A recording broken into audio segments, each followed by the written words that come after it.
আসসালামু আলাইকুম প্রিয় শিক্ষার্থী বন্ধুরা, আমরা আজকের আলোচনায় সরাসরি চলে যাচ্ছি। আজকে আলোচনার বিষয়বস্তু হচ্ছে বহুভুজ ও বৃত্ত। এটা প্রথম ক্লাস। আমরা এরপরে হয়তো আরেকটি ক্লাস নিবে এর উপরে। তো দেখেন, আমরা শুরুতেই একেবারেই বেসিক টাইপের কিছু জিনিস পড়বো। হয়তো চাকরি পরীক্ষায় আসতেও পারে, নাও আসতে পারে, কোনো সমস্যা নেই, কিন্তু জানার জন্য পড়বো। কারণ একটা জিনিস মাঝখান থেকে পড়লে অনেক সময় পড়াটা ফিল পাবেন না, আপনি মজা পাবেন না। তো এই যে আমরা প্রথমে বহুভুজ সংক্রান্ত আলোচনা যেহেতু করবো, তাহলে বহুভুজ আসলে কয় প্রকারের হতে পারে সেটা আমরা একটু দেখার চেষ্টা করছি। দেখেন, প্রথমে এখানে রেখেছি কি, যে বাহুর সংখ্যার ভিত্তিতে বহুভুজ কিভাবে হতে পারে। দেখেন, বাহুর সংখ্যার ভিত্তিতে এইভাবে নামকরণ করা হয়। 3টি থাকলে ত্রিভুজ, 4টি থাকলে চতুর্ভুজ, 5টি থাকলে পঞ্চভুজ, 6টি থাকলে ষড়ভুজ। এতটুকু পর্যন্ত হয়তো আমরা অনেকেই জানি। এরপরে দেখেন, এইভাবে 7টি থাকলে সপ্তভুজ, 8টি অষ্টভুজ, এইভাবে কিন্তু এটা চলতে থাকবে, ঠিক আছে। তবে এর পরের পড়াগুলো বা 6টা বা 7টার পরের পড়াগুলো এতটা জরুরি না, বা আমাদের দৈনন্দিন জীবনে বা হচ্ছে আমাদের যে চাকরি পরীক্ষা বলেন, একাডেমিক পরীক্ষা বলেন, বইগুলোতে ওইভাবে প্রচলিত না, ঠিক আছে। জাস্ট প্যাটার্নটা আপনাদেরকে বোঝানোর জন্য যে এইভাবে আপনি চাইলে যত ইচ্ছে নামকরণ করতে পারেন। বুঝতে পেরেছেন? আচ্ছা, এটা গেল। পাশে ইংরেজি নামও দিয়েছি, যাদের প্রয়োজন তারা ইংরেজি নামগুলো দেখতে পারেন, ঠিক আছে। আচ্ছা, তারপরে আশা করি এই যে এই যে ত্রিভুজ চতুর্ভুজ, এগুলো তো আপনারা বুঝেনি, যে 3টা বাহু থাকলে ত্রিভুজ, 4টা থাকলে চতুর্ভুজ, তারপর হচ্ছে 5টা থাকলে হচ্ছে পঞ্চভুজ, ঠিক না? 6টা থাকলে ষড়ভুজ, এগুলো আপনারা আশা করি জানেন। 7টা থাকলে এইভাবে। ভুজ হচ্ছে মূলত বাহু, ভুজ হচ্ছে বাহু বোঝায়, ঠিক আছে। আচ্ছা, তো চলুন এরপরে কি আছে দেখি। 2 নম্বর বলা হয়েছে কি, যে বাহুর দৈর্ঘ্য ও কোণের সমতার ভিত্তিতে। এই জায়গাটা সবচেয়ে গুরুত্বপূর্ণ। এই জায়গাটা হচ্ছে আমরা আমাদের বইগুলো খুললে আপনি যেটা দেখবেন, বইগুলো খুললে হচ্ছে এই জায়গাটাই সবচেয়ে বেশি দেখবেন। এটা আমি 3 স্টার দিচ্ছি, ঠিক আছে, 3 স্টার দিচ্ছি। এই জায়গা থেকে হচ্ছে বহুভুজের মূল আলোচনা। আপনি বাজারে যে কোনো বই খুলবেন, আমাদের বোর্ড বই খুলবেন, মূলত বহুভুজ বলতে আমাদের বইগুলোতে আলোচনা করা হয়েছে হচ্ছে সুষম বহুভুজ। আমি যে কোনো বই খুললে আপনি প্রথমে দেখবেন যে এই সুষম বহুভুজ দিয়ে আলোচনা শুরু করেছে, ঠিক আছে। কিন্তু সুষম বহুভুজ বলতেই শুধু বহুভুজ বোঝায় না। বহুভুজ, এই যে আগে যেগুলো বললাম সেগুলো বহুভুজ, এখানে এই যে সুষম বহুভুজ রয়েছে। এই জন্য আমি একদম সম্পূর্ণ বহুভুজের চিত্রটা আপনাদের সামনে একটু তুলে ধরার চেষ্টা করেছি, খেয়াল করে। তার সুষম বহুভুজ হচ্ছে অনেকগুলো বহুভুজের প্রকারের মধ্যে এক প্রকার, ঠিক আছে। এটা ইংরেজি হচ্ছে কি, রেগুলার পলিগন। আর যেটা অসুষম বহুভুজ, ইরেগুলার পলিগন। খুব মনোযোগ দেন। আচ্ছা, সুষম বহুভুজটা বুঝছেন যে যখন একের অধিক, সেটাই বহু, তাই না? ত্রিভুজ তাইলে একটা কি, বহুভুজ। ত্রিভুজ একটা বহুভুজ, বুঝতে পেরেছেন কিনা? চতুর্ভুজ একটা বহুভুজ, একটু আগে আমরা পড়ছি না, ঠিক আছে। অনেকে আবার মনে করতে পারেন যে ত্রিভুজ চতুর্ভুজ বহুভুজ না। বহু মানে কি, একের অধিক যেটা সেটাই বহু। কথা ক্লিয়ার? আচ্ছা, ঠিক আছে। আচ্ছা, তার সুষম বহুভুজ কি আর অসুষম বহুভুজ কি, খুব মনোযোগ দেন। কি বলছে দেখেন, সব বাহু কোণ সমান তাকে সুষম বহুভুজ বলে। দেখেন কি আছে, বর্গ আছে, সমবাহু ত্রিভুজ আছে। বর্গের কি, বর্গের 4টি বাহু সমান, 4টি কোণ সমান, রাইট? ঠিক না? সমবাহু ত্রিভুজের ক্ষেত্রে 3টি বাহু এবং 3টি কোণ সমান কিনা, এই যে দেখেন, বর্গ এবং সমবাহু ত্রিভুজ। আচ্ছা, অসুষম ইয়াটা কি, বহুভুজটা কি, খেয়াল করেন। আমরা যদি একটা আয়তক্ষেত্র চিন্তা করি, আয়তক্ষেত্রের 4টা বাহু কি সমান? 4টা বাহু সমান না, তাই না? তাহলে এইটার সমান এইটা, এটার সমান এইটা, আর কোণগুলো সমান, ঠিক আছে, কিন্তু বাহুগুলো সমান না। তাহলে আমরা আয়তক্ষেত্রকে কি বলতে পারবো না? সুষম বহুভুজ বলতে পারবো না, রাইট? আচ্ছা, তার এই সমবাহু ত্রিভুজ ছাড়া বাকি যে ত্রিভুজগুলো রয়েছে, যে বিষম বাহু, তারপর হচ্ছে সমদ্বিবাহু, সেগুলোকে আমরা কি বলতে পারবো না? আমি সুষম বহুভুজ বলতে পারবো না। আচ্ছা, তার অসুষম বহুভুজ যেটা, সেটা হচ্ছে কি, ইরেগুলার, যেটা বাহু এবং কোণ সমান নয়, বাহু এবং কোণ সমান নয়। এতটুকু ক্লিয়ার হয়েছে কিনা বলবেন, এতটুকু ক্লিয়ার হয়েছে কিনা? যে সুষম আর যে অসুষম, সুষম বহুভুজ আর অসুষম বহুভুজ, এটা ক্লিয়ার হয়েছে কিনা?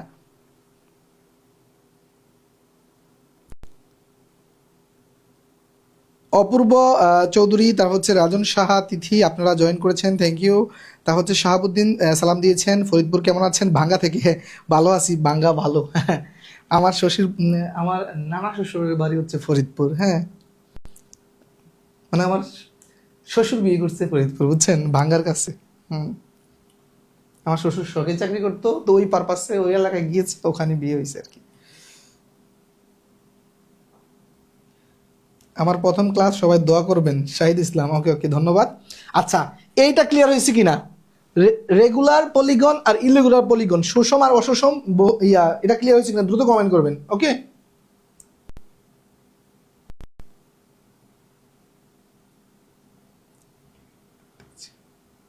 আচ্ছা ঠিক আছে, ওকে ক্লিয়ার। তারপরে আমি যাচ্ছি। হ্যাঁ, আচ্ছা এখন না, সুষমের ভিতরে আরেকটু আমি ব্যাখ্যা করি, একটু বড় টাইপের গুলো। মনে করেন যে সুষম বহুভুজ, খেয়াল করেন আপনি, এই যে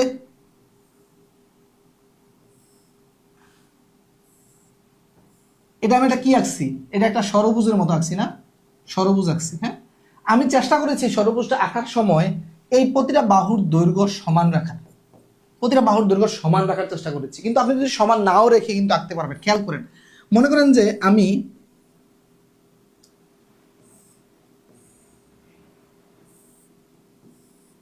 দেখেন এখানে ষড়ভুজ আঁকছি, যে একটা দুইটা তিনটা চারটা পাঁচটা ছয়টা বাহু, এটাও কিন্তু ষড়ভুজ, ঠিক আছে। কিন্তু এখানে যে বাহুগুলো সমান নয়, আপনারা কিন্তু ক্লিয়ার, তাই না? তার মানে এখানে সবগুলো বাহু সমান, এখানে সবগুলো বাহু সমান নয়। তার মানে এটা হচ্ছে কি সুষম,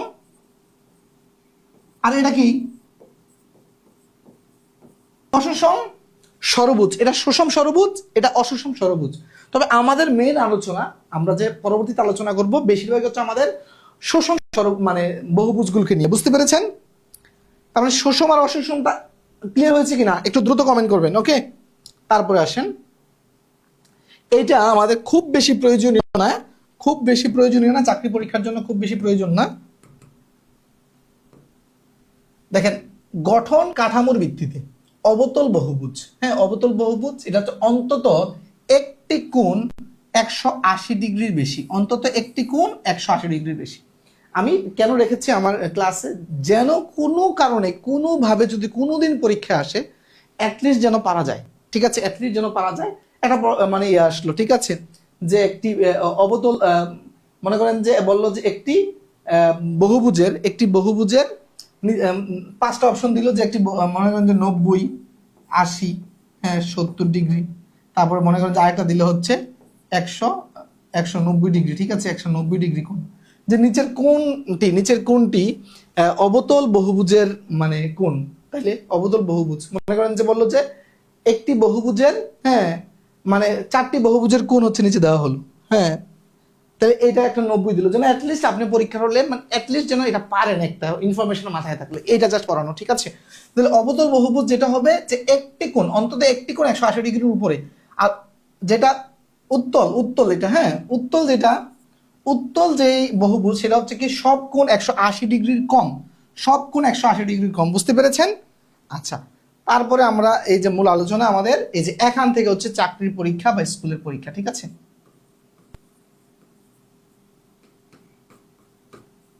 চাকরি পরীক্ষার জন্য হচ্ছে এই জায়গা থেকে হচ্ছে জন্য, এখান থেকে খুব গুরুত্বপূর্ণ, ঠিক আছে, খেয়াল করেন।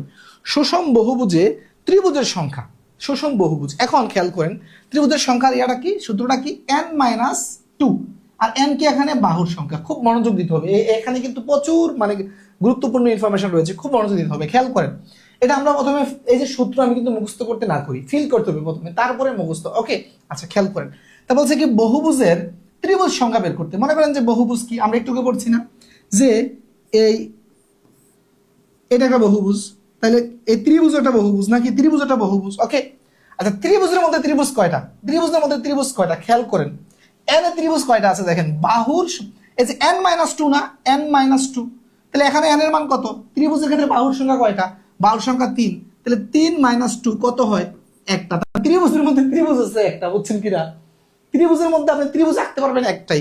এখন আসেন এই চতুর্ভুজের ত্রিভুজ আঁকতে পারবো কয়টা, বা এই চতুর্ভুজের মধ্যে কয়টা ত্রিভুজ আছে, বা এটা মানে হচ্ছে এই চতুর্ভুজকে আপনি কয়টা ত্রিভুজের খণ্ডে বিভক্ত করতে পারবেন। খেয়াল করেন, আমি যদি এইভাবে আঁকি, খুব মনোযোগ, এইভাবে যদি আঁকি, তাহলে দুইটা ত্রিভুজ বিভক্ত করতে পারতেছি নাকি।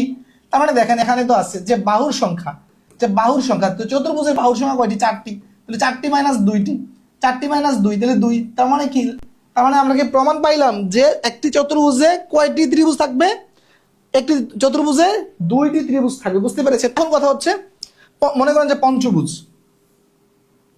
পঞ্চভুজ, পঞ্চভুজে তো আমরা একই বের করতে পারি যে এই যে একটা, আর এইভাবে আঁকলে এই যে 1 2 3টা, এটাও আপনি প্রমাণ করতে পারেন। এটাও এখান থেকে এই যে দেখেন পঞ্চভুজে 5টা বাহু, তাহলে 5 মাইনাস কত 2, তার মানে 3 হচ্ছে কিনা, এই 3টা হইলো 1 2 3 হয়েছে, মিলছে। ষড়ভুজের ক্ষেত্রে এই যে ষড়ভুজ আঁকতেছি, ষড়ভুজের ক্ষেত্রে আরেকটা পারবে 4টা, তাহলে ষড়ভুজ হলে কি হবে, এটা 6 বাহু হয়ে যাবে, 6 মাইনাস 2 তার মানে কত হচ্ছে, 4 হচ্ছে। বোঝা গেছে? এখন কথা হচ্ছে যদি আপনাকে বলে যে 100 ভুজ 100টি বাহু আছে, তখন কয়টি হবে, তখন তো আপনি এভাবে গণে বের করতে পারবেন না, তাই না? এইটার জন্য হচ্ছে আপনার তখন এই সূত্রটা মুখস্থ রাখতে হবে যে 100 মাইনাস 2 তার মানে হচ্ছে 98। কথা ক্লিয়ার কিনা দাদু ভাই, কথা ক্লিয়ার কিনা?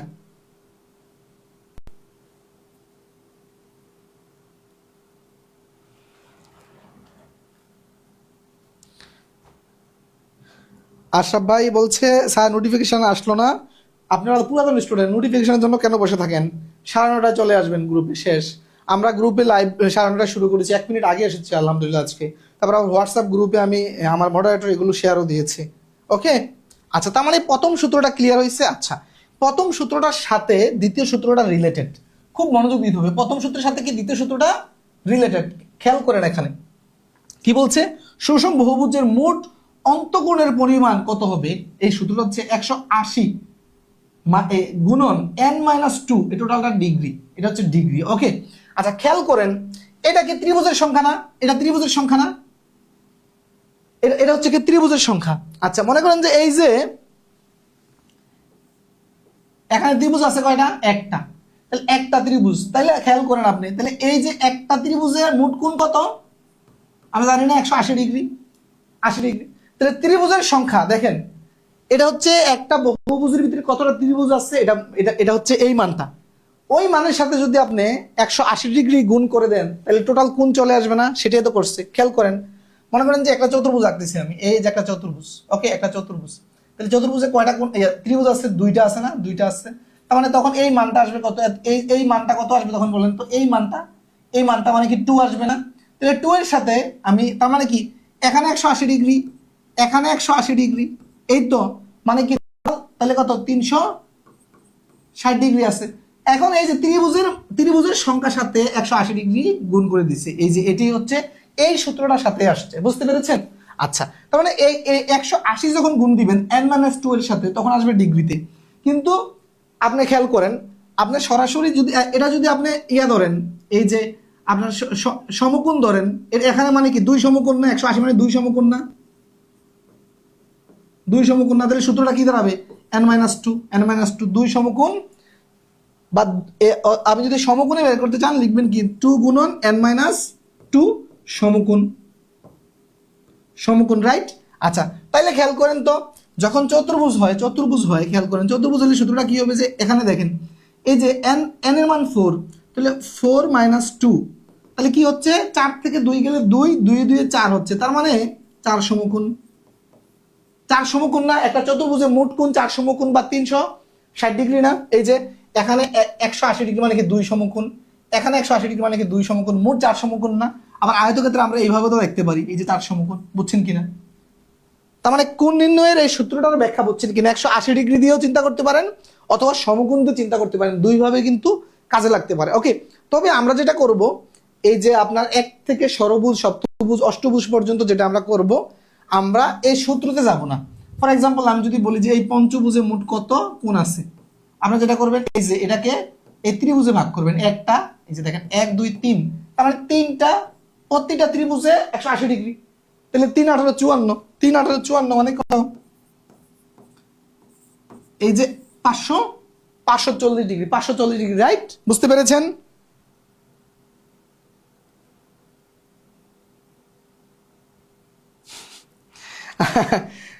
নুসাইবা নূর, স্ক্রিনশট নিব স্যার, সামনে থেকে একটু সরেন, স্ক্রিনশট নিতে হবে না আপু, এটা স্লাইড, আপনি পুরো ক্লাস থাকবে লাইভ টাইম, আপনি যতবার ইচ্ছা দেখতে পারবেন। ওকে, যতবার ইচ্ছা দেখতে পারবেন।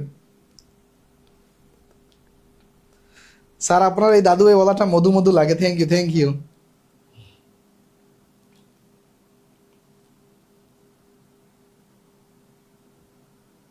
আচ্ছা, এটা কি ক্লিয়ার হয়েছে? আচ্ছা, তারপরে আসেন সুষম বহুভুজের মোট বহিস্থ কোণ, সুষম বহুভুজের মোট বহিস্থ কোণ বলছে কত, 300 কত 60 ডিগ্রি, এটা আমরা ফিল করবো একটু, এটা আমরা ফিল করব, খুব মনোযোগ দেন। এই যে সুষম বহুভুজের মোট বহিস্থ কোণটা হচ্ছে 360°। এটা আমরা ফিল করি কিভাবে দেখেন, খেয়াল, খুব মনোযোগ দেন। খালি তথ্য মুখস্থ করলে হবে না, পরীক্ষার হলে যেন বলে গেলেও বের করতে পারেন সেই টেকনিকটা মাথায় রাখতে হবে, ঠিক আছে? এটা আমি কিন্তু অঙ্ক করাই না, আমি অঙ্ক ফিল করাই, ঠিক না? এই যে সূত্রটা আপনি হয়তো অন্য শিক্ষকের কাছে পড়লে হয়তো আপনাকে বললো এই তো মুখস্থ করে, এটা বোঝার কিছু নাই।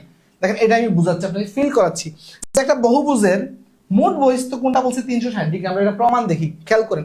আয়তক্ষেত্র না, তাহলে আয়তক্ষেত্রের প্রতিটা কোণ কি জানি আমি, এই যে সবগুলো 90°, এই যে এটা 90° না, এটা 90° না। আচ্ছা খেয়াল করেন, এটা যদি 90° হয় তাহলে আমি যদি এইটাকে বহিস্থ কোণ আঁকেন,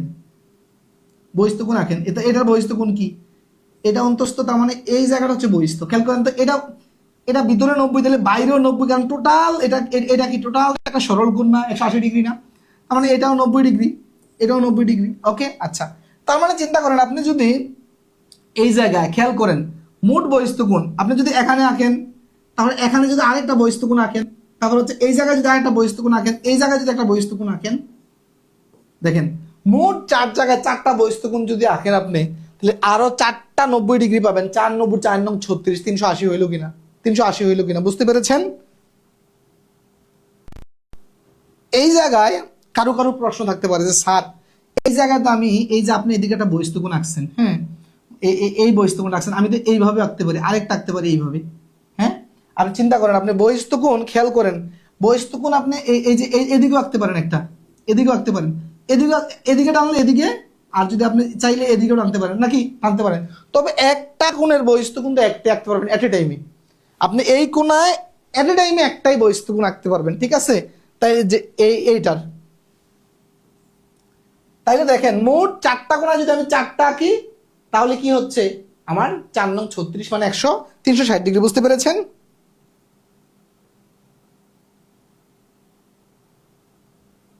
শাহিদ ভাই বলছে এখনো বিয়ে করি নাই, দাদু বলে খারাপ লাগে। এই বেটা, সবাই তো দাদু এত খারাপ লাগার কিছু নাই।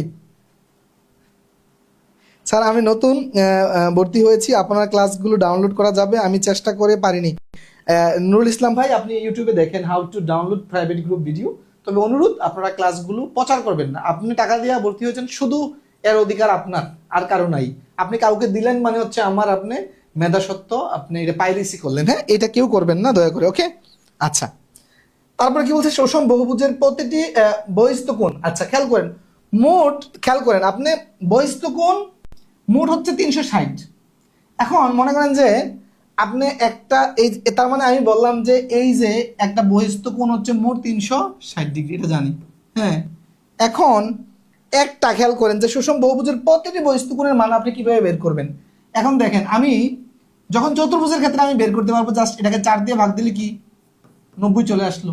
এখন খেয়াল করেন যদি বহুভুজ সংখ্যা মনে করেন যে 10 বাহু বিশিষ্ট হয়, তখন আমি এটাকে 10 দিয়ে ভাগ দিব। এই যে বাহুর সংখ্যা, বুঝতে পেরেছেন? বাহুর সংখ্যা, নিচে হচ্ছে বাহুর সংখ্যা, ওকে? আচ্ছা, এখন আসেন এরপরে কি আছে দেখি আমাদের। এই যে একটি পঞ্চভুজের 5টি কোণের সমষ্টি কত, 34তম বিসিএস এ আসছে, হ্যাঁ। অন্যান্য অনেক চাকরি পরীক্ষা আসে, সব তো আমরা টাইপ করে লিখতে পারি না। আচ্ছা, খুব মনোযোগ দেন। তাহলে একটি বহুভুজের 5টি কোণের তাহলে আমরা এটা কি করব দেখেন তো, আমরা প্রথমেই কোনো মুখস্থ সূত্রতে যাব না, আমরা প্রথমে হচ্ছে জিনিসটা ফিল করার চেষ্টা করি। এটা হচ্ছে পঞ্চভুজ আঁকলাম, তাই না? এটা পঞ্চভুজ না, আঁকলাম, হ্যাঁ, এই যে 5টা বাহু। আচ্ছা খেয়াল করেন পঞ্চভুজ, এখন এখানে আমি চেষ্টা করবো যে কয়টা ত্রিভুজ আঁকা যায়, খুব মনোযোগ দেখেন তো। আমি যদি এইভাবে আঁকি একটা ত্রিভুজ হইলো, আর যদি এভাবে আরেকটা ত্রিভুজ হইলো, তার মানে এখানে একটা ত্রিভুজ, এই জায়গায় একটা ত্রিভুজ, এই জায়গায় একটা ত্রিভুজ, তাহলে প্রতিটা ত্রিভুজ মানে কি 180। অথবা এখানে সমকোণ দেওয়া আছে, তার মানে এভাবে চিন্তা করতে পারেন, এখানে 2 সমকোণ, এখানে 2 সমকোণ, এখানে 2 সমকোণ, তার মানে মোট কয় সমকোণ, 6 সমকোণ। উত্তর এটা কিনা বলেন তো ভাই, উত্তর এটা কিনা, উত্তর এটা কিনা, উত্তর এটা কিনা। আর যদি এইভাবে আপনার কষ্ট হয়, আমরা কি বলছিলাম, যদি সমকোণ চায় কোণের, তাহলে সমকোণ সমান 2 গুণন n-2, তার মানে কি 2। তাহলে পঞ্চভুজ মানে কি 5টা বাহু, তার মানে কত হয়, এই যে দেখেন 5 থেকে 2 গেলে 3, তার মানে এই যে 3 দুগুণে 6, হয়েছে কিনা? আপনি চাইলে এইভাবে মুখস্থ সূত্রতে বের করতে পারেন, অথবা এই যে মনে করেন যে পঞ্চভুজ ষষ্ঠভুজ পর্যন্ত এইভাবে চিত্র এঁকেও কিন্তু বের করতে পারেন। ক্লিয়ার কিনা জানাবেন প্রিয় শিক্ষার্থীরা।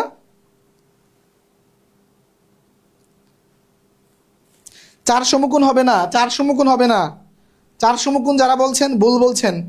চতুর্ভুজে চার সমকোণ থাকে, দেখেন মাথায় রাখবেন, চতুর্ভুজে যে কোনো চতুর্ভুজ, পৃথিবীর যত চতুর্ভুজ আছে চতুর্ভুজের মোট অন্তস্থ কোণের পরিমাণ হচ্ছে 360 ডিগ্রি, আবার বহিস্থ কোণ মোট 360 ডিগ্রি। ওকে, ডি। কোন সুষম 10 ভুজের প্রতিটি কোণ, খেয়াল করেন অত্যন্ত গুরুত্বপূর্ণ। হ্যাঁ, সাব রেজিস্ট্রার কিন্তু অনেক গুরুত্বপূর্ণ চাকরি, সাধারণত আগে হয়তো সরাসরি নিয়োগ হইতো, এখন নিয়োগ হয় না সরাসরি। 12 সালে আসছে, মানে হয়তো 12 সালে নিয়োগ হয়েছিল একটা, এখন এটা হচ্ছে বিসিএস থেকে, নন ক্যাডার থেকে দেওয়া হয় বিসিএস এর। ওকে, অত্যন্ত গুরুত্বপূর্ণ, নবম গ্রেডের একটা হট জব। ওকে, এখানে এই প্রশ্নটা আসছে যে কোন সুষম 10 ভুজের প্রতিটি কোণ কত, দেখি তো এটা বলতে পারেন কিনা, সবাই দ্রুত বলবেন। 5 সেকেন্ড সময়, 5 সেকেন্ড সময়, তারপর আমি করিয়ে দিচ্ছি সময়, 5 সেকেন্ড, তারপর আমি করিয়ে দিচ্ছি দ্রুত।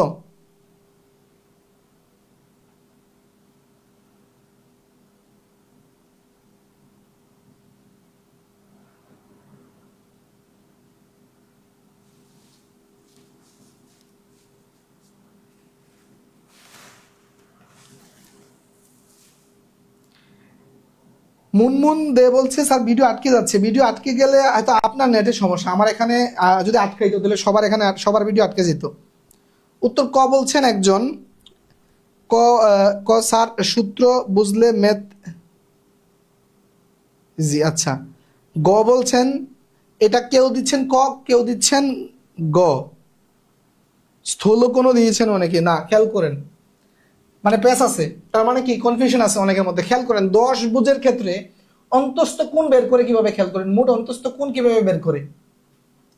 10 ভুজ বলছে না, 10 ভুজ, তাহলে অন্তস্থ কোণ বের করা মানে কি মোট কোণ, মোট কোণ সূত্রটা কি, মোট কোণ কি 180 n-2 নাকি, তাহলে 180, তারপর হচ্ছে কি এখানে 10 মাইনাস কত 2, তার মানে কত হয়, এখানে 8 হয়, এখানে 8 হয়, এখানে 8 হয়। তার মানে কি খেয়াল করেন যে 10 ভুজের মোট অন্তস্থ কোণ হচ্ছে 180 গুণন 8, গুণ করতেছি না, কেন গুণ করতেছি সেটা বলতেছি, তাহলে এটা মোট কোণ। এখন খেয়াল করেন 10 ভুজের ক্ষেত্রে মোট কোণ কয়টা আছে, 10টা কোণ আছে। তাইলে দেখেন তো, এটাকে যদি আপনি মানে প্রত্যেকটা কোণের মান বের করতে চান, তাহলে এটাকে 10 দিয়ে ভাগ দিবেন না, 10 দিয়ে ভাগ দিলে এটা কাটা যায়, এটা কাটা যায় নাকি। এখন দেখেন একটা কোণের পরিমাণ কত কত আসে, 8 8 64 4, হাতে কত 6, তাহলে 8 আর 6 কত, 8 6 14, তার মানে দেখেন একটা কোণের পরিমাণ আসতেছে 144 ডিগ্রি, একটা কোণের পরিমাণ আসতেছে কত, 144 ডিগ্রি।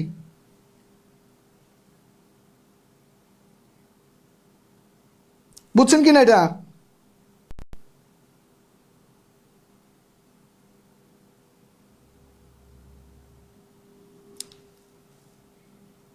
অনেকে স্থূলকোণ দিয়েছেন, অনেকে সূক্ষ্মকোণ দিয়েছেন। আমরা প্রথমে যেটা করব, খেয়াল করেন যে কোন সুষম 10 ভুজের প্রতিটি কোণ, কোণ বলতে অন্তস্থ কোণ বোঝায়। ওকে, তাহলে আমরা প্রথমে কি করব, এই যে মোট কোণটা বের করছি, মোট কোণের সূত্রটা কি ছিল, 180 ইন্টু n-2, n মানে বাহু, তাহলে 10, এই 10 থেকে 2 গেলে 8, তাহলে এইটা হচ্ছে মোট কোণের পরিমাণ। এখন যেহেতু 10টা কোণের পরিমাণ আছে, তাহলে একটা কোণের পরিমাণ কত, 10 দিয়ে ভাগ দিলাম, তাহলে কত আসলো, 144। স্যার কোনো সমস্যা হলে সমাধানের জন্য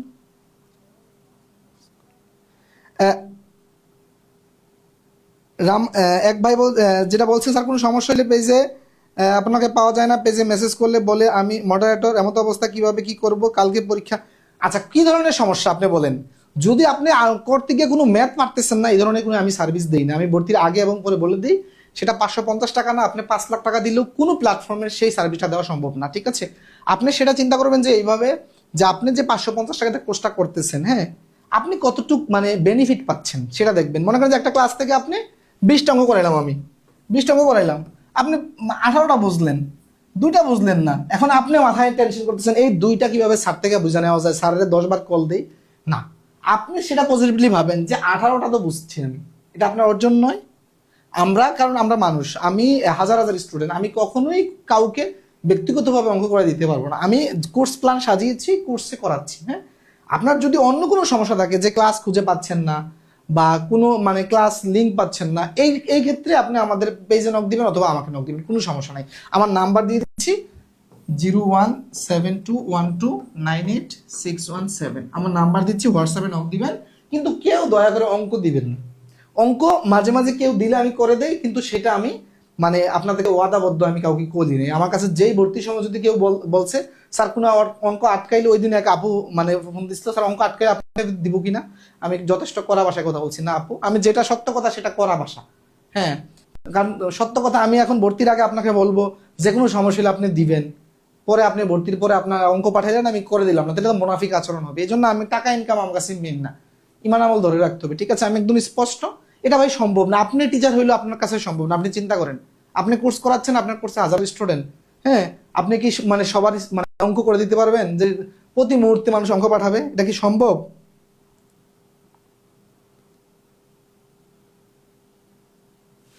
আচ্ছা, এই হাবিবুর রহমান ভাই, আমি অনেকের ফোন ধরি, হ্যাঁ, তবে আমি যেহেতু মনে করেন যে হাজার হাজার পাবলিক ডিল করি, ঠিক আছে, আপনি টাইম টু টাইম পাবেন না সেটা মাথায় রাখতে হবে। ঠিক আছে, আপনি কল, আমি তো ফোন নিয়ে বসে থাকবো না যে আপনি ফোন দিবেন আমি ধরবো, এতটুকু কমন সেন্স অটিস্ট রাখবেন। কিন্তু আমি ফ্রি থাকলে অবশ্যই ধরি। আর আপনাদের যে কোনো সমস্যায় পেজে মডারেটর আছে, ওখানে নক দিবেন, ওখানে আমাদের পুরো 8-10 জনের একটা টিম আছে।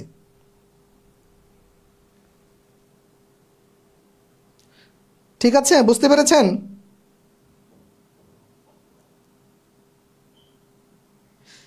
জাকির হোসেন ভাই, পরিমাপের অঙ্ক আছে, আপনি আহ, ইয়া করিয়েন, দেখিয়েন। ওকে, আচ্ছা, এরপরে আসেন। একটি সুষম বহুভুজের একটি বহিস্থ কোণের পরিমাণ 45 ডিগ্রি হলে তার বাহুর সংখ্যা কত? এটা বলেন তো। একটি বহিস্থ কোণের পরিমাণ বলছে 45 ডিগ্রি, বহিস্থ কোণের পরিমাণ হচ্ছে কত? 45 ডিগ্রি, তাই না? আচ্ছা, তাহলে আমরা কি জানি যে বহিস্থ কোণ, এই যে দেখেন বহিস্থ কোণ বের করার সূত্রটা কি, যে 360 কে এন দিয়ে ভাগ, তাই না? তাহলে এটা খেয়াল করেন, এর সমান হচ্ছে 45 ডিগ্রি, 45 ডিগ্রি। এখন খুব মনোযোগ দেন, তার মানে এই যে আপনি যদি আপনি এই এন হচ্ছে বাহুর সংখ্যা, তার মানে আপনি যদি বাহুর সংখ্যা বের করতে চান তাহলে কি করতে হবে? জাস্ট আপনি এই যে এন রেখে আপনি যদি এই যে দেখেন এই 45 যদি এদিকে নিয়ে আসেন, খুব মনোযোগ দেন, যে এই 45 যদি আপনি এদিকে নিয়ে আসেন, এই যে এন ওদিকে চলে গেল, তার মানে আপনি এই যে 360 কে 45 দিয়ে ভাগ দেন, কত হয় দেখেন?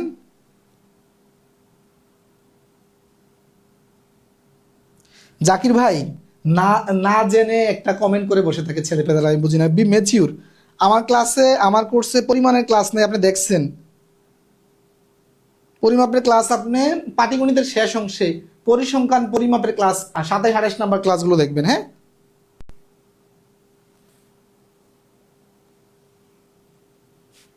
আসাদ খান ভাই, আপনার বিবিএমবিএ কোন সেশন? আমি বিবিএমবিএ না, আমি হচ্ছে applied chemistry and chemical engineering,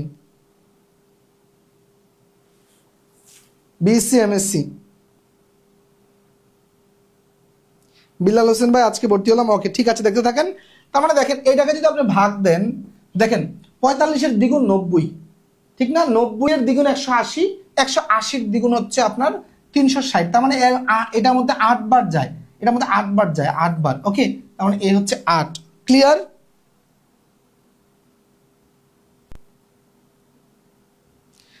আরোই বলছে মেন্টাল এবিলিটি কি স্যার করিয়েছেন? না, মেন্টাল এবিলিটি এখনো করিনি, হ্যাঁ, সামনে করবো, ওকে।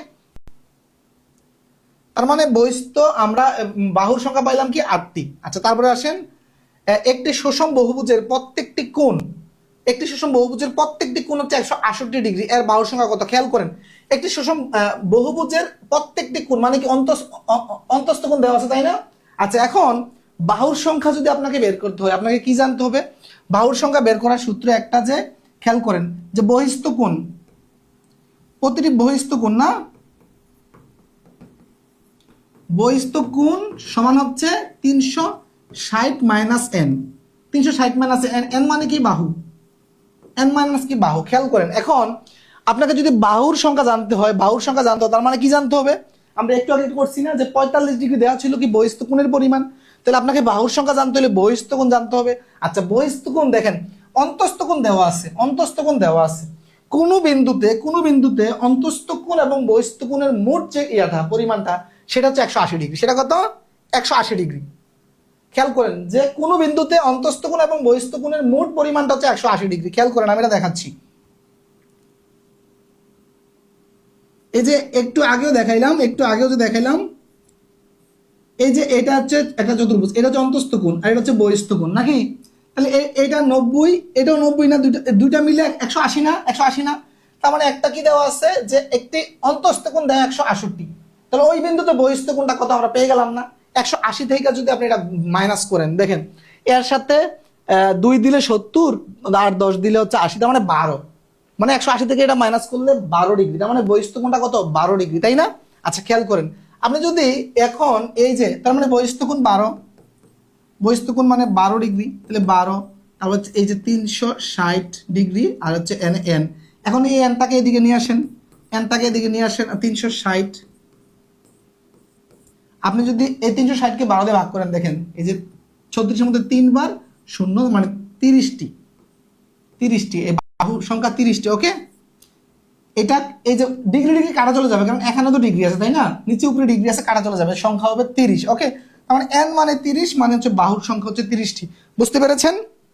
তার মানে এর আগের অঙ্কটা করলাম হচ্ছে বহিস্থ কোণ দেওয়া ছিল, সরাসরি আমরা বাহুর সংখ্যা বের করছি, আর এটা হচ্ছে অন্তস্থ কোণ দেওয়া আছে, অন্তস্থ কোণ থেকে ফার্স্টে গেলাম বহিস্থ কোণে, তারপরে বহিস্থ কোণ থেকে কি বের করতে পারলাম? বাহুর সংখ্যা বের করতে পারলাম।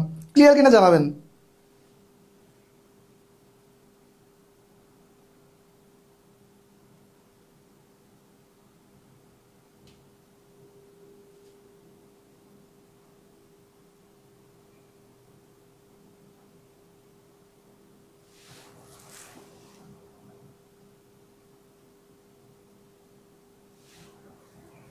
অশ্মি বলছে, স্যার আমি 7 দিন হয়েছে ভর্তি করছি, এখন আমি কোন ক্লাস করব? আপনি রেকর্ড ক্লাসগুলো করবেন, সাথে লাইভ ক্লাস করলেন বোনাস হিসেবে, ঠিক আছে? কিন্তু রেকর্ড ক্লাসগুলো আপনি শুরুতে 1 থেকে লেকচার মানে সিরিয়ালে করবেন, আর এখন যদি লাইভ ক্লাস করতে মন চাই করলেন, সেটা বোনাস। কিন্তু আর কারণ কি, আপনি আর পরের ব্যাচে আবার শুরু থেকে শেষ পর্যন্ত লাইভ করতে পারবেন। ওকে, আচ্ছা ক্লিয়ার হয়েছে?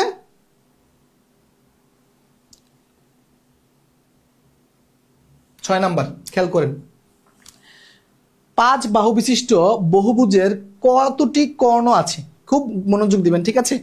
5 বাহু বিশিষ্ট বহুভুজের কতটি কর্ণ আছে? মনোযোগ দেখেন, যে কোনো n বাহু, হ্যাঁ n বাহু বিশিষ্ট বহুভুজে n গুণন n-3/2 মানে এতটি, মোট এতটি কি থাকবে? এত সংখ্যক কর্ণ থাকবে। খুব মনোযোগ দেন। ওকে, কর্ণটা কি বোঝার চেষ্টা করেন। মনে করেন এটা হচ্ছে আয়তক্ষেত্র বা চতুর্ভুজ, আপনি এই কোনা কোনা যদি মানে টানেন, রেখা টানেন, এই যে একটা কর্ণ উঠলো আঁকা হইলো, আরেকটা কর্ণ আঁকা হইলো, ঠিক আছে? তার মানে একটা চতুর্ভুজে কয়টা কর্ণ থাকে? এই যে দেখেন, চতুর্ভুজে একটা কর্ণ থাকে। ত্রিভুজে কোনো কর্ণ থাকে কিনা? ত্রিভুজে কোনো কর্ণ থাকে না। কোনো বিন্দু আপনি কোনটার সাথে কোন রাখবেন, এটার সাথে রাখবেন, এটার সাথে রাখবেন, তো মানে এরকম বাঁকা হয়ে যাচ্ছে, কর্ণ হচ্ছে না। কর্ণ মানে একদম লম্ব দূরত্ব। ওকে, তার মানে ত্রিভুজে কর্ণ সংখ্যা, এই যে দেখেন ত্রিভুজে কর্ণ সংখ্যা এখানে লেখা আছে, যে ত্রিভুজের কর্ণ সংখ্যা, এই যে দেখেন ত্রিভুজের কর্ণ সংখ্যা কি? 0। এখন আসেন আমরা এই সূত্রটা মাথায় রাখবেন, এই সূত্রটা মাথায় রাখবেন যে যে কোনো বহুভুজের ক্ষেত্রে যে কর্ণ বের করতে হলে n × n-3/2। এখন আসেন, এখানে পঞ্চভুজ বলছে, তাহলে পঞ্চভুজের ক্ষেত্রে কি লিখবো? এই যে 5, তাহলে 5-3/2 নাকি? আচ্ছা এখন দেখেন এখানে যে এই 5 রইলো, তারপর এই 5 থেকে 3 গেলে 2 থাকে, নিচে 2, এই 2 2 দিয়ে কাটলে থাকে কত? 5, রাইট? তার মানে আমাদের উত্তর কত? উত্তর হচ্ছে আমাদের এই যে 5টি, উত্তর 5টি। এখন আমরা চেক করি যে 10 ভুজের ক্ষেত্রে, এই যে তালিকা আমি দিছি, আমি চেক করি যে 10 ভুজের ক্ষেত্রে ঠিক আছে কিনা। দেখেন 10 ভুজের ক্ষেত্রে এটা কত হবে? 10-3, তারপর হচ্ছে এখানে 2। আচ্ছা দেখেন, তাহলে এই 10 থেকে 3 গেলে 7 হয়, তাহলে এখানে 7, এখানে হচ্ছে 2, এটা দিয়ে এটা কাটলে হচ্ছে 5 হয়, তারপর 5-7 35। মিলছে? এই সবগুলো আপনাদেরকে প্র্যাকটিসের জন্য দিয়েছি, আপনারা চাইলে প্র্যাকটিস করতে পারেন, এর বেশি লাগবে না, এর বেশি তো লাগবে না। আর যদি লাগেও সমস্যা নেই, আমরা সূত্র জানি, 3000 বুঝবো, কোনো সমস্যা নাই, এর মান 3000 বসাই দিবেন। ওকে, ক্লিয়ার কিনা বলবেন?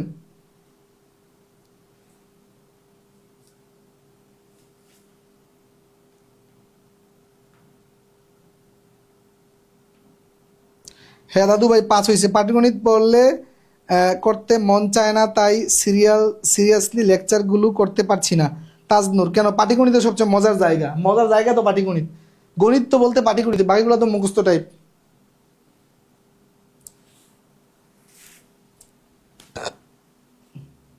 আচ্ছা, আমরা বহুভুজের মানে আমাদের একাডেমিক বই দেন হচ্ছে চাকরি পরীক্ষার জন্য যতটুকু প্রয়োজন মোটামুটি বহুভুজ এতটুকু আলোচনা, তারপরে আমরা বৃত্তে চলে আসলাম। বৃত্ত, তারপরে দেখেন এই যে বৃত্তে খেয়াল করেন, হ্যাঁ, যে বৃত্তের মধ্যে কিছু আমরা আমাদের যেই 6 এর বইগুলো বা 4, 5 বা 6, 7, 8 এর বইগুলো দেখবেন উপপাদ্য অনুসিদ্ধান্ত টাইপের কিছু কথা ছিল, তাই না? মানে যেগুলো হচ্ছে জ্যামিতির গাণিতিক সূত্রের মতো, ঠিক আছে, যেটা প্রমাণিত একটি মানে কথা। যেমন একটা অনুসিদ্ধান্ত হচ্ছে কি, একই চাপের উপর দণ্ডায়মান বৃত্তস্থ কোণগুলো সমান পরস্পর সমান, বৃত্তস্থ কোণগুলো পরস্পর পরস্পর সমান, বৃত্তস্থ কোণগুলো পরস্পর সমান। এখন আমাদেরকে তো আগে জানতে হবে যে চাপ কি, চাপ কি সেটা জানতে হবে না? হ্যাঁ, তো কি বলছে, এই যে দেখেন একই চাপের উপর দণ্ডায়মান, তাহলে প্রথমে আমাকে জানতে হবে চাপ কি। খেয়াল করেন, খুব মনোযোগ দেন, এখানে চাপটাকে আমি দেখাচ্ছি। এটা একটা বৃত্ত আঁকলাম, হ্যাঁ, খুব মনোযোগ, যে চাপ কি। চাপ দিস না, মামা বলে না যে চাপ দিস না, ওকে, চাপ কি, হ্যাঁ, চাপ নিস না, চাপ দিস না। দেখেন আমি যদি এই যে এতটুকু যদি আমি চিন্তা করি, এতটুকু যদি চিন্তা করি, এখানে এতটুকু হচ্ছে একটা চাপ, এতটুকু হচ্ছে একটা চাপ, মনে করেন যে এটা এ, এটা বি, তাহলে এ বি হচ্ছে একটা চাপ, বৃত্তের এ বি হচ্ছে একটা চাপ, হ্যাঁ। আচ্ছা, এখন খেয়াল করেন, আমি যদি এই যে দুই বিন্দু থেকে মনে করেন যে এখানে একটা যদি আমি বৃত্ত আঁকি, এই কোণ আঁকি, এই যে একটা কোণ আঁকলাম, এই যে এই একটা কোণ আঁকলাম, ওকে। মানে দেখেন এই এই চাপের উপরে, মানে এই চাপের বলতে কি, এই চাপের দুই বিন্দু থেকে আপনি যখন পরিধিতে কোনো কোণ আঁকবেন সেটা হচ্ছে বৃত্তস্থ কোণ। পরিধিতে যেই কোণ আঁকা হয়, পরিধিতে খেয়াল করেন, এই যে পরিধিতে পরিধিতে যেই কোণ আঁকা হয় সেটা হচ্ছে বৃত্তস্থ কোণ। আচ্ছা, আপনি যদি এই এই দুই বিন্দু থেকে আবার এরকম আঁকতে পারি না, আমি আঁকতে পারি, তার মানে এখানে একটা কোণ হইলো, এখানে একটা কোণ হইলো, আবার এরকম হইতে পারে না, আমি এই জায়গায় আঁকতে পারি না, আঁকতে পারি, আরেকটা কোণ হইলো। এমনি চাইলে আপনি বৃত্ত যদি বড় আঁকি আমি শত শত কোণ আঁকতে পারবো, কোনো সমস্যা নেই, রাইট? কিন্তু এই সবগুলো কোণ পরস্পর কি সমান, কোণ পরস্পর সমান, বুঝতে পেরেছেন? এই যে আমরা এখানে এটি দেখিয়েছি, এই যে এই বি আর মনে করেন যে এ বি, এটা মনে করেন যে ডি, ওকে। তাহলে এই যে বিডি চাপের উপরে মনে করেন যে এই যে এখানে একটা কি কোণ, এই কোণটা যা, এই কোণটা তা সমান, ওকে। আচ্ছা, একই সাথে আমি আরেকটা জিনিস আপনাদেরকে এই স্লাইডে দেখিয়ে দিচ্ছি, সেটা হচ্ছে কেন্দ্রস্থ কোণ। বৃত্তস্থ কোণ কি আর কেন্দ্রস্থ কোণ কি, খুব মনোযোগ দেন, হ্যাঁ। মনে করেন যে এইটা হচ্ছে আমাদের কেন্দ্র, এটা হচ্ছে আমাদের কেন্দ্র, আর এইটা হচ্ছে আমাদের একটা চাপ, এটা একটা চাপ, ওকে। আচ্ছা, এটা একটা চাপ, এই চাপ থেকে মানে কি এই দুই বিন্দু থেকে আপনি যদি পরিধিতে কোণ আঁকেন সেটা হচ্ছে বৃত্তস্থ কোণ। আর দেখেন আমি যদি এইভাবে একটা কোণ আঁকি, এই যে কেন্দ্রের মধ্যে যদি আঁকি, তাহলে এই কোণটা হচ্ছে কেন্দ্রস্থ কোণ, কেন্দ্রস্থ কেন্দ্রস্থ কোণ। কথা ক্লিয়ার কিনা, বুঝছেন কিনা? বৃত্তস্থ কোণ আর কেন্দ্রস্থ কোণটা বুঝতে পেরেছেন কিনা? খুব মনোযোগ দিতে হবে, যে বৃত্তস্থ কোণ আর কেন্দ্রস্থ কোণ বুঝতে পেরেছেন কিনা? হ্যাঁ, সৌমিক দাস বলেছেন স্যার পাটিগণিত আসল গণিত, চিন্তা করার মজাই আলাদা। হ্যাঁ, এই তো পাটিগণিতে তো চিন্তার জায়গা আছে, বীজগণিতে এই যে এ প্লাস বি হোল স্কোয়ারের দেওয়া থাকে, মানে ডাটার মান দেওয়া থাকে, সূত্রতে ডাটা বসাই দিলেন, অঙ্ক করে ফেলেন, এগুলো তো কোনো অঙ্কই না, চিন্তা করার কোনো জায়গা নেই, ঠিক না? আচ্ছা, খেয়াল করেন, তার মানে বৃত্তস্থ কোণ হচ্ছে এই যে বৃত্তের পরিধিতে যে কোণটা আঁকবো। আচ্ছা, খেয়াল করেন, এখন বলছে কি বৃত্তস্থ কোণগুলো পরস্পর সমান, তাহলে এই কোণটা সমান। এখন আসেন বৃত্তস্থ কোণের সাথে কেন্দ্রস্থ কোণের সম্পর্ক কি দাদু ভাই, এটা খুব মনোযোগ দিবেন, এখান থেকে চাকরি পরীক্ষা অনেক আসে, হ্যাঁ। দেখেন কেন্দ্রস্থ কোণটা একটু বড় না, বড়, এটা হচ্ছে এই কোণের দ্বিগুণ, মানে বৃত্তস্থ কোণের দ্বিগুণ, খুব মনোযোগ। তার মানে আমি যদি কথা বলি তাহলে কেন্দ্রস্থ কোণ হচ্ছে বৃত্তস্থ কোণের দ্বিগুণ। কেন্দ্রস্থ কোণ, সামনে আসতেছে স্লাইড আরেকটা, হ্যাঁ, যে কেন্দ্রস্থ কোণটা এইটা, মনে করেন যে এটা যদি হয় 30, এটা হবে 60, এটা হবে 60, এটা যদি হয় 40, এটা হবে 80, ওকে, 80 ডিগ্রি। তাহলে ঘুরিয়ে বললে কি হবে, মনে করেন যে কেন্দ্রস্থ কোণ বৃত্তস্থ কোণের দ্বিগুণ, অথবা ঘুরিয়ে বললে বৃত্তস্থ কোণ কেন্দ্রস্থ কোণের অর্ধেক, বলা যায় কিনা? এই দুটো জিনিস বুঝতে পেরেছেন কিনা? এরপরে আসেন, এরপরেটা কি, একই চাপের উপর কেন্দ্রস্থ কোণ সমান বৃত্তস্থ কোণের দ্বিগুণ। কেন্দ্রস্থ কোণ বৃত্তস্থ কোণের দ্বিগুণ, এটাই বলছিলাম একটু আগে, হ্যাঁ, যে কেন্দ্রস্থ কোণ এই যে এই কোণটা, কেন্দ্রস্থ কোণটা হচ্ছে এই যে বৃত্তস্থ কোণের দ্বিগুণ। এটা যদি হয় 30, তাহলে এটা হবে কত, 60 ডিগ্রি, ওকে। এটাই বলছিলাম একটু আগে, ওকে। আচ্ছা, এরপরে কি আছে, যে বৃত্তের একই চাপের উপর দণ্ডায়মান কেন্দ্রস্থ কোণ পরিধস্থ, এই যে বৃত্তস্থ কোণের আরেকটা নাম পরিধিস্থ কোণ। পরিধিস্থ কোণ এই যে বৃত্তস্থ কোণের আরেক নাম। কোণের কত গুণ খেয়াল করেন, কি বলছে, বৃত্তের একই চাপের উপর দণ্ডায়মান কেন্দ্রস্থ কোণ পরিধিস্থ কোণের কত গুণ। উত্তর দেন, সরাসরি উত্তর দেন দ্রুত, 7 নম্বরের উত্তর দেন।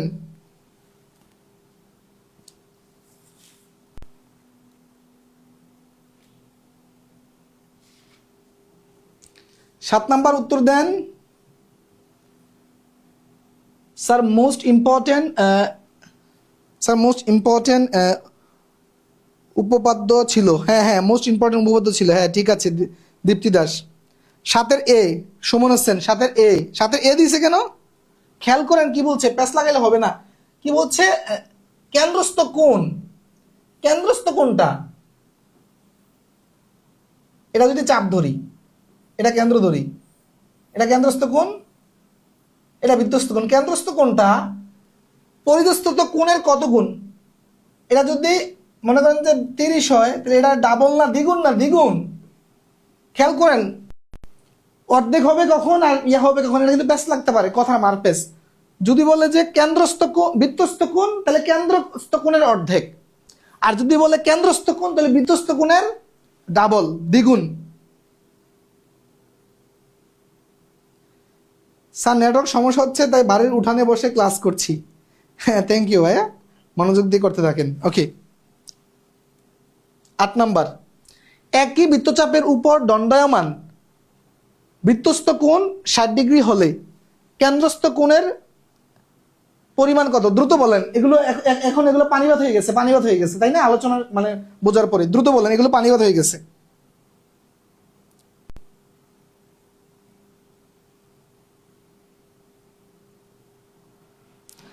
এগুলো দ্রুত বলেন।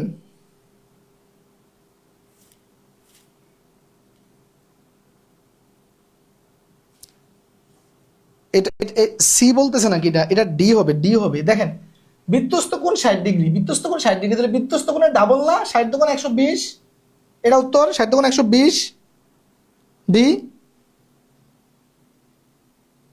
আচ্ছা এখানে আসেন, এটা চাকরি পরীক্ষা আসছে অনেকগুলোতে, যে কি বলছে, নিচের চিত্রে ও কেন্দ্র বিশিষ্ট বৃত্তে অ্যাঙ্গেল বিএসি মানে 41 ডিগ্রি, অ্যাঙ্গেল বিএসি মানে এইটা 41 ডিগ্রি হলে অ্যাঙ্গেল বিওসি কত। তার মানে এই কোণটা চেয়েছে না, এই কোণটা চেয়েছে না, এই কোণটা চেয়েছে। এখন বলেন তো এটা কত, বলেন এটা কত। এটা 41 হলে এটা কত হবে, এটা 41 হলে এটা দ্বিগুণ না, 82 ডিগ্রি, 41 দোকানে 82, 82। এখন সহজ হয়ে গেছে না এগুলো।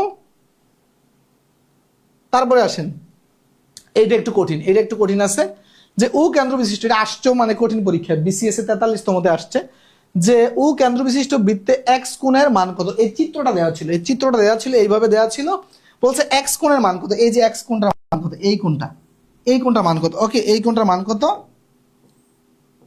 এই কোণটার মান কত, খেয়াল করেন। এটা জানতে হলে আপনাকে প্রথমে জানতে হবে হচ্ছে, খেয়াল করেন, এই কোণ থেকে, এই কোণ থেকে প্রথমে আমি এই কোণটা বের করব, তারপরে আমি এই কোণে আসতে হবে, খেয়াল করেন। তাহলে এইটা হচ্ছে কি, এই যে দেখেন একই চাপ, এই যে চাপটা দেখেন, এই যে এতটুকু একটা চাপ, একই চাপের উপরে, একই চাপের উপরে, এই চাপের উপরে এইটা হচ্ছে বৃত্তস্থ কোণ আর এটা হচ্ছে কেন্দ্রস্থ কোণ। ওকে, এটা কেন্দ্রস্থ, এটা বৃত্তস্থ। তাহলে খেয়াল করেন,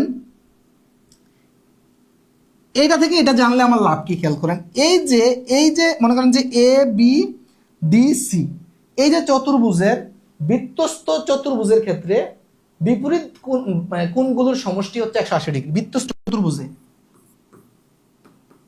বৃত্তস্থ চতুর্ভুজে, চতুর্ভুজের ক্ষেত্রে বিপরীত দুটি কোণের, বিপরীত দুটি কোণের সমষ্টি,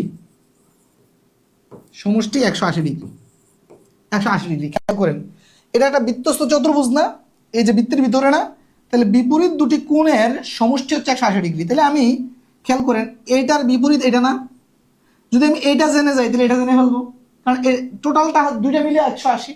এখন দেখেন এইটা যদি 108 হয় তাহলে এইটা এটা কত, এর অর্ধেক। 108-এর অর্ধেক কত, 100 অর্ধেক হচ্ছে আপনার 50, 8-এর অর্ধেক হচ্ছে 4, তার মানে এটা হচ্ছে 54, এটা হচ্ছে এটা হচ্ছে 54 ডিগ্রি, এটা 54 ডিগ্রি, রাইট, এটা 54 ডিগ্রি। আচ্ছা এখন এইটা যদি 54 হয় তাহলে এইটা আর এটা মিলে 180। খেয়াল করেন তাহলে 180 থেকে যদি আমি 54 মাইনাস করে দিই তাহলে থাকে কত, তাহলে 4 আসছে 10 হইব 6 হইলে হাতে 1, 5 6 6 আসছে 8 হইব 2 হইলে এই যে, তাহলে 126 ডিগ্রি, 126, এটা 54 হইলে এটা হবে 126 ডিগ্রি, 126 ডিগ্রি। বুঝতে পেরেছেন, এটা হবে 126 ডিগ্রি। ক্লিয়ার কিনা বলবেন। কোন এক কোণ হচ্ছে 54, এটার অর্ধেক এটা। এশিয়া আমি খুব সুন্দর বুঝাই, থ্যাংক ইউ। এটা তোমার বন্ধু বান্ধবের মাঝে বলবা, ঠিক আছে? এটা প্রশংসা যত সামনে না করে পেছনে করবা, তাইলে স্যারের কি হবে, উপকার হবে। বৃষ্টি হচ্ছে, 1 কাপ চা বানিয়ে বসলাম আপনার ক্লাস এ, ফার্স্ট ক্লাস। থ্যাংক ইউ আপু।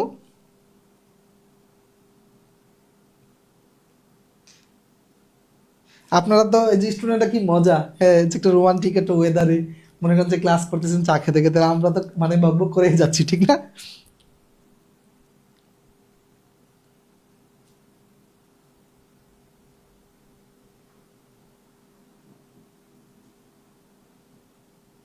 আচ্ছা তাহলে এটা ক্লিয়ার হয়েছে, আর পরে যাচ্ছি আমরা। আচ্ছা এখানে দেখেন আরেকটা অনুসিদ্ধান্ত, অর্ধবৃত্তস্থ কোণ এক সমকোণ। অর্ধবৃত্তস্থ কোণ, খেয়াল করেন অর্ধবৃত্তস্থ কোণটা কি। দেখেন এখন এই যে এতক্ষণ আমরা যে বৃত্তের চাপ নিতাম, আমরা এতটুক নিতাম, এই যে এখানে এখানে অর্ধবৃত্তস্থ কি, এই যে মনে করেন যে কেন্দ্রের ঠিক বরাবর যেই চাপটা নিব, এই যে দেখেন মানে অর্ধবৃত্ত মানে কি, বৃত্তটাকে দুই ভাগে ভাগ করছি, অর্ধেক অর্ধেক করছি, এখানে অর্ধেক এই জায়গায় অর্ধেক, তাহলে অর্ধবৃত্ত, এই অর্ধবৃত্তকে চাপ ধরে আপনি যদি মানে কোনো বৃত্তস্থ কোণ আঁকেন, এই কোণটা হবে এক সমকোণ। কথা বলছেন কিনা, যে আমরা এতক্ষণ যে চাপ নিতাম, যে ছোট ছোট চাপ নিতাম, এই যে এতটুক নিতাম, তাই না, নিয়ে আমরা কি করতাম, কেন্দ্রস্থ কোণ আঁকতাম, বৃত্তস্থ কোণ আঁকতাম। এখন দেখেন এই বৃত্তটাকে দুই ভাগে বিভক্ত করছি, মানে অর্ধেক অর্ধেক করছি। অর্ধেক মানে বৃত্ত নিয়ে আপনি যদি এই এতটুকু চাপ নিয়ে যদি আপনি এই পরিধিতে বা বৃত্তের কোনো কোণ আঁকেন, এই কোণটা হবে 90 ডিগ্রি, এই কোণটা হবে 90 ডিগ্রি বা এক সমকোণ, 90 ডিগ্রি বা এক সমকোণ। কথা বলছেন কিনা, তার মানে এই যে দেখেন এই যে এটা হচ্ছে আমাদের কি, মানে এই যে অর্ধেক অর্ধেকে ভাগ করছে এই রেখাটা, এটাকে কি বলা হয়, এটাকে বলা হয় না এই যে ব্যাস বলা হয়, ওকে ব্যাস। তাহলে ব্যাসটা কি করছে, এই মানে বৃত্তটাকে সমান দুইটা অংশে বিভক্ত করছে, তার মানে এখানে অর্ধেক এখানে অর্ধেক, তাই না? এটাই বলা হচ্ছে যে অর্ধবৃত্ত, তাহলে অর্ধবৃত্ত, অর্ধবৃত্তস্থ কোণ এই যে এই কোণটা, এইটা হচ্ছে 90 ডিগ্রি, আর 90 ডিগ্রি কোণকে এইভাবে চিহ্ন দেওয়া হয়, তাই না? বুঝতে পেরেছেন?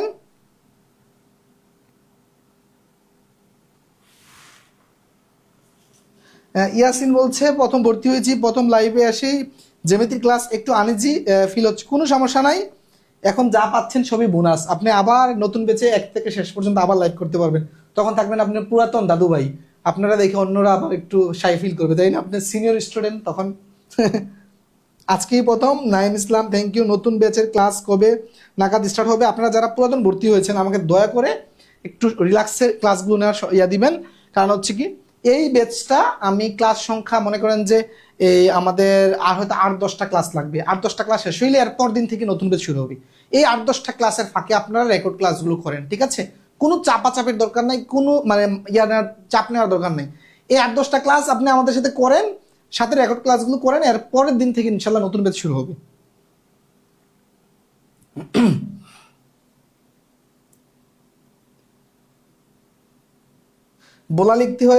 লিখতে গিয়ে বলা হয়ে গেছে, কোনো সমস্যা নাই, টাইপিং মিস্টেক এগুলো কোনো ব্যাপার না। আচ্ছা 11 নাম্বার কি বলছে দেখেন, এই যে আসছে নিচের কোনটি সঠিক।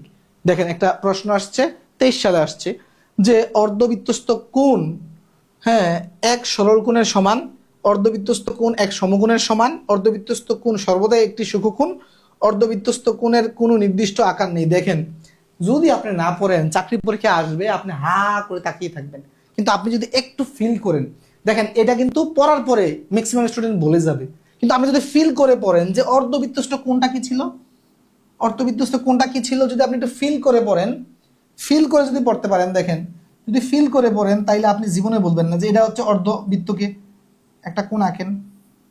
এটা দেখলেই বোঝা যাবে এটা কোনো, এই যে এই কোণটা কি সরল কোণ হওয়ার সম্ভাবনা আছে? সরল কোণ মানে কি 180 ডিগ্রি, এটা কি 180 ডিগ্রি কোণ হবে? কখনোই না। ওকে, আচ্ছা তারপরে আসেন যে অর্ধবৃত্তস্থ কোণ সর্বদাই সূক্ষ্মকোণ। সূক্ষ্মকোণ মানে কি 90 ডিগ্রির চেয়ে কম। আচ্ছা এই কোণটা দেখেন তো 90 ডিগ্রির চেয়ে কম মনে হয় না, 90 ডিগ্রির কাছাকাছি মনে হয়, তাহলে 90 ডিগ্রি, তাহলে 90 ডিগ্রি, তার মানে এটাও হবে না। তারপর কি বলছে, অর্ধবৃত্তস্থ কোণের কোনো নির্দিষ্ট আকার নেই, এটাও হবে না। কথা বলছেন কিনা? আপনাকে তো বেসিকটা জানতে হবে, তাই না?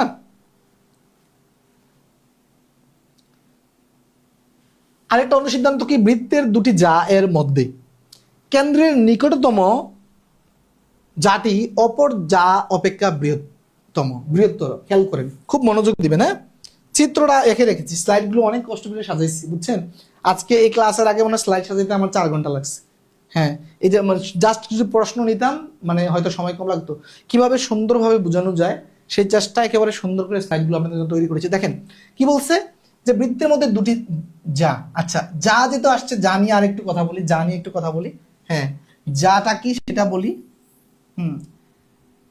এটা হচ্ছে বৃত্ত, এই বৃত্তের খেয়াল করেন এটা চতুর্ভুজ, চতুর্ভুজের এই সবগুলো সাইডের সমষ্টিকে কি বলে? পরিসীমা বলে না? পরিসীমা।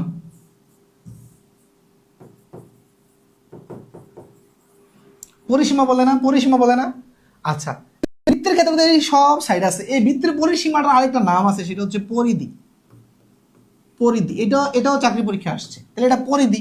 এই বৃত্তের এই সবগুলো সাইডের মানে টোটালটাকে বলা হয় পরিধি। আচ্ছা, খেয়াল করেন, যা কি পরিধির মধ্যে যে কোনো দুইটা বিন্দু, যে কোনো অনেক হাজার হাজার বিন্দু আছে না, যে কোনো দুইটা বিন্দু যোগ করলে যেটা পাওয়া যায়, এই যে দেখেন এই সবই হচ্ছে যা। মানে যে কোনো দুটি বিন্দু যোগ করলে আপনি আবার এই বিন্দুটা যোগ করতে পারেন, তারপরে এটা যোগ করতে পারেন, তারপরে যে এটা যোগ করতে পারেন, এটা যোগ করতে পারেন, এই সবই হচ্ছে কি? এই সবই হচ্ছে কি? যে। ওকে,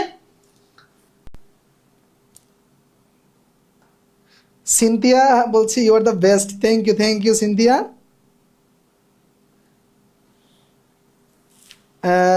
আসসালামু আলাইকুম স্যার, আমার মেয়ে ষষ্ঠ শ্রেণীতে পড়ে, তারপর ও আপনার ক্লাস দেখে ও বুঝতে পারছি। Thank you.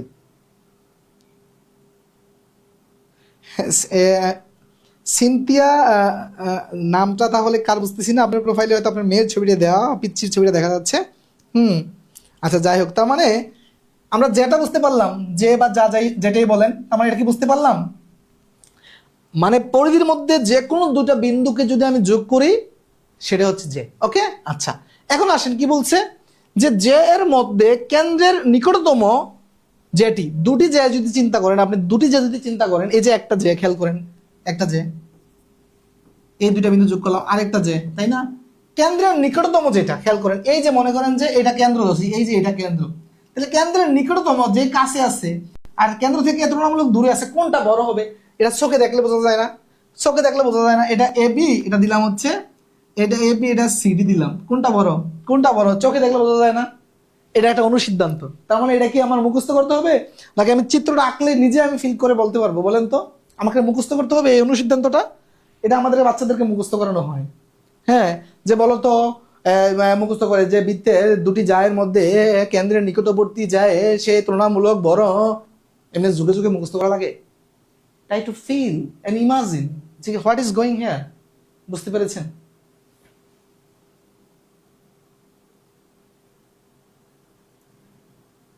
সমীর বলছে স্যার এরকম হলে যেও কি ব্যাসের অন্তর্ভুক্ত? অফকোর্স, যে আর ব্যাস তো একই জিনিস। ব্যাস, এই যে দেখেন, এই যে মানে এই প্রশ্নটা আসে যে বৃত্তের বৃহত্তম জ্যাকে কি বলে? বৃত্তের বৃহত্তম জ্যাকে কি বলে? এই দেখেন, বৃত্তের এই প্রশ্নটা অনেকবার আসছে, বৃত্তের বৃহত্তম জ্যাকে কি বলে? কি বলে বলেন তো, এটা উত্তর কি হবে? বৃত্তের বৃহত্তম জ্যা কোনটা, যেটা একেবারে কেন্দ্র দিয়ে যাবে, যেটা কেন্দ্র দিয়ে যাবে, তাহলে এটার নাম কি? এটার নাম ব্যাস। এটার নাম ব্যাস। এটার নাম ব্যাস। এটা চাকরি পরীক্ষা অনেকবার আসছে, বোর্ড বইও আছে। বুঝতে পেরেছেন?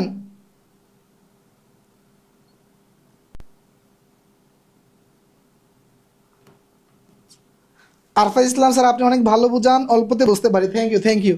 আচ্ছা, তার মানে এই অনুসিদ্ধান্তটা আমরা কি মুখস্থ করবো নাকি আমরা বুঝবো যে কেন্দ্রের কাছাকাছি যে থাকবে তুলনামূলকভাবে সেই বড়, আর কেন্দ্র দিয়ে যেটা যাবে সেটা হচ্ছে সবচেয়ে বড়, যেটাকে আমরা ব্যাস বলি। এই যে এটা হচ্ছে আমাদের, এটা আমরা কি বলছি, ব্যাস। তাহলে ব্যাসের অর্ধেক, ব্যাসের অর্ধেককে কি বলবো? ব্যাসের অর্ধেককে বলা হয় হচ্ছে ব্যাসার্ধ। ব্যাসের অর্ধেক, ব্যাস এর অর্ধেক ব্যাসার্ধ। এই যে ব্যাস আর্ধ, অর্ধ, কথা বলছেন কিনা, এর মধ্যেই কিন্তু আছে। হ্যাঁ, ব্যাসার্ধ কথার মধ্যেই এটা আছে, যেটা ব্যাসের অর্ধেক। যে এর অপর নাম আছে কি? যে এর অপর নাম এখন পর্যন্ত আমি জানি না, আপনারা এগুলো সার্চ করে দেখতে পারেন। ওকে, যে এর অপর নাম জানা নাই, আছে কিনা সেটা জানি না, সেটা আপনারা জেনে নেবেন। ওকে, কে কে ক্লাস 8-এ পড়েন? আচ্ছা, ব্যাস। তার মানে এটা এটা উত্তর পেয়েছেন, বৃত্তের বৃহত্তম যাকে কি বলে? ব্যাস বলে। তার মানে এটা আমাদের ক্লিয়ার হইলো। ওকে, এরপরে আসেন 12 নাম্বার কি বলছে দেখি। বৃত্তের সমান সমান যে কেন্দ্র হতে সর্বদা নিচের কোনটি? আচ্ছা, এখানে একটা প্রশ্ন এমসিকিউ আসছে, দেখেন, এটা 14তম শিক্ষক নিবন্ধনে আসছে। শিক্ষক নিবন্ধনে আসছে যে কেন্দ্রের সমান সমান, মনে করেন যে এটা হচ্ছে কেন্দ্র, এটা কেন্দ্র দিয়ে গেছে, এটা কেন্দ্র দিয়ে গেছে। তাহলে কেন্দ্র থেকে বলছে কেন্দ্র হতে সর্বদা, মানে বৃত্তের সমান সমান যা, মনে করেন যে এই যে এটা হচ্ছে এবি, এটা হচ্ছে ব্যাস, তারপর সি ডি, তারপর হচ্ছে ইএফ, মনে করেন যে ইএফ। হ্যাঁ, এখন মনে করেন যে এই যাটা সমান, এটা সমান, এটা সমান। বলছে বৃত্তের সমান সমান যে কেন্দ্র হতে সর্বদা নিচের কোনটি? সর্বদা কি বলেন তো? এই কেন্দ্র হতে এই ডিস্টেন্সটা, খুব মনোযোগ, কেন্দ্র হতে এই দূরত্বটা, এই দূরত্বটা আর এই দূরত্বটা কি সমান হবে না?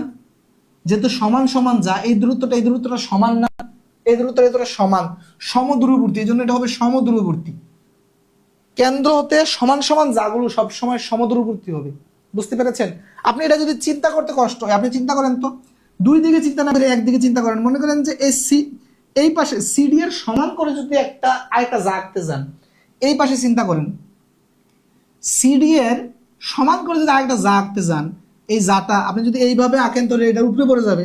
আর যদি এইভাবে নাও আঁকেন, যদি আপনি এইভাবেও আঁকেন, এটা এই এই মানে করেন যে এরকমই মানে ইয়া হবে। ঠিক আছে, সমান সমান যা যদি আঁকতে যান তাহলে এটা এইভাবে আঁকতে হবে না, এটা সমান যা হবে না। আর দূরত্বটা সব সময় সমদূরবর্তী হবে। কি বলছে দেখেন, সর্বদা নিচের কোনটি? সমদূরবর্তী হবে, এটা হবে, এই যে আমি এখানে দেখাইলাম সমদূরবর্তী। ওকে,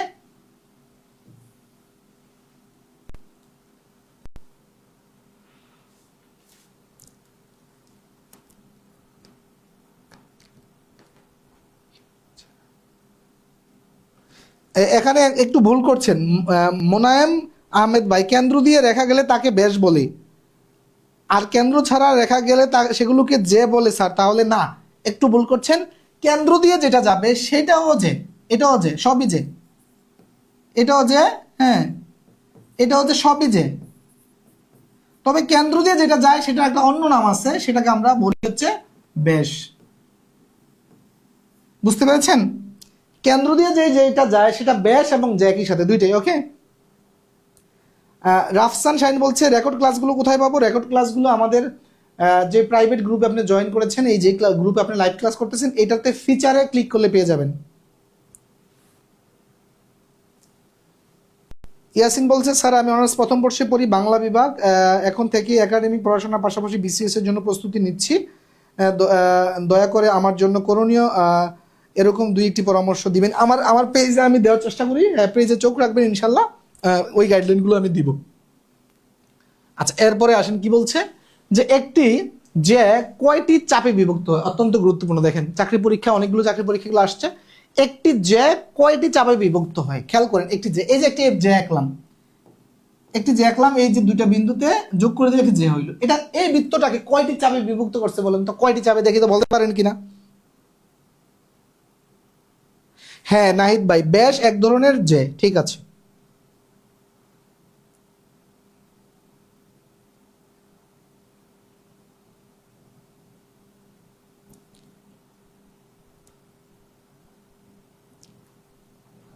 13 13 বলছেন একজনে এ, একজনে তিথি বলছেন 2, আরফা ইসলাম 1। এই যে দেখেন, এই সিম্পল একটা প্রশ্ন দেখবেন যে প্রায় 50 থেকে 60% ছেলে মেয়ে ভুল করবেন, আমি জানি। নুসাইবা নূর, আমিও ফার্স্ট ইয়ারে পড়ি। ওকে, ভালো। আপনারা যারা যারা মানে কম মানে ইয়া থাকতে মানে অনার্স ফার্স্ট ইয়ার সেকেন্ড ইয়ারে প্রস্তুতি নিচ্ছেন তারা অনেক ভালো করছেন। সোহেল খালাসি 2, স্বপ্না বলছেন এ, মাহমুদুল হাসান 2, তা হচ্ছে মিথিলা ফারজানা 2। আচ্ছা, খেয়াল করেন, খুব মনোযোগ। একটু আগে আমি চাপ বুঝেছি না, চাপ বুঝেছি না? চাপ হচ্ছে কি দেখেন, চাপ কাকে বলে আপনি খুব মনোযোগ দেন। মনে করেন যে একটা বৃত্ত আঁকলাম, বৃত্ত আঁকলাম, ঠিক আছে? আমি এই বৃত্ত থেকে যদি খুব মনোযোগ, এই যে কাইটা নিলাম না, এটা এটা একটা চাপ, এটা একটা চাপ হইলো না? চাপ হইলো না? খুব মনোযোগ দেন, এটা একটা চাপ হইলো না? তার মানে একটা রেখা যদি যায় তাহলে দুইটা চাপে ভাগ করেন, এই যে দুইটা চাপ হয়ে গেল, এদিকে একটা চাপ, এই যে আবারও দেখাচ্ছি, আপনি যদি এইটাকে এখন জাস্ট এভাবে একটা রেখা দিয়ে ভাগ করেন তাহলে এখানে কয়টা চাপ হচ্ছে? এই যে দুইটা চাপ হইলো না? এদিকে একটা, এদিকে একটা। তাহলে এই রেখাটা, এই যে দেখেন কিভাবে চাপ দুটো হয়েছে, এই এতটুকু একটা চাপ আর এতটুকু একটা চাপ। কথা বুঝছেন? দুইটা চাপ হইলো না? দুটা চাপ বুঝছেন কিনা?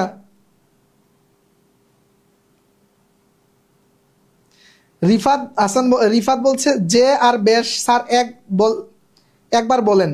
যে আর ব্যাস অনেক বলছি, হ্যাঁ, ক্লাসটা শেষে ওইটা একটু রিপিট করবেন আপনি। এই যে আমি এটা বুঝাই দিলাম যে কয়টা চাপে বিভক্ত, এখানে একটা চাপ, এখানে একটা চাপ, বুঝতে পেরেছেন? 14 নাম্বার, বৃত্তের কেন্দ্র ছেদগামী জ্যাকে কি বলা হয়? এই যে আসছে, প্রশ্ন আসছে, দ্রুত বলে দেন। বৃত্তের কেন্দ্র ছেদগামী, দেখেন এই যে এটা গেছে হচ্ছে কেন্দ্র দিয়ে, এটা কেন্দ্র দিয়ে আরেকটা গেছে বাইরে, তাহলে এ বি হচ্ছে কেন্দ্র ছেদগামী, একে কি বলা হয়? দ্রুত, অনেক চাকরি পরীক্ষা আসছে। প্রান্ত বলছে আসসালামু আলাইকুম স্যার, আমি নতুন ভর্তি হয়েছি, আমি আপনার রেকর্ড ক্লাসগুলো ধারাবাহিকভাবে করছি, আবার নতুন ব্যাচ শুরু হলে ইনশাল্লাহ করবে ইনশাল্লাহ। Thank you smart student. দেখেন এটা উত্তর দেন, এটা উত্তর দেন। 14 নম্বর উত্তর কি হবে? দ্রুত বলেন।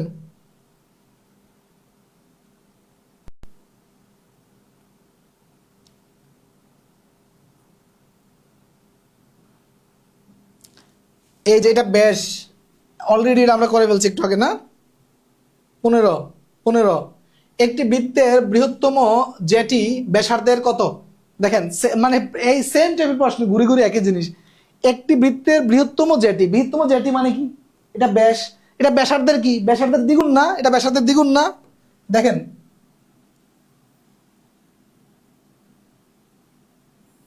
এটাকে যদি আমি বৃহত্তম যে ধরি তাহলে এটা একই সাথে ব্যাস, এতটুকু হচ্ছে ব্যাসার্ধ, এতটুকু ব্যাসার্ধ। তাহলে বৃহত্তম, খেয়াল কি বলছে, বৃহত্তম যেটি ব্যাসার্ধের মানে কি? এই ব্যাসার্ধের দ্বিগুণ না? দ্বিগুণ না?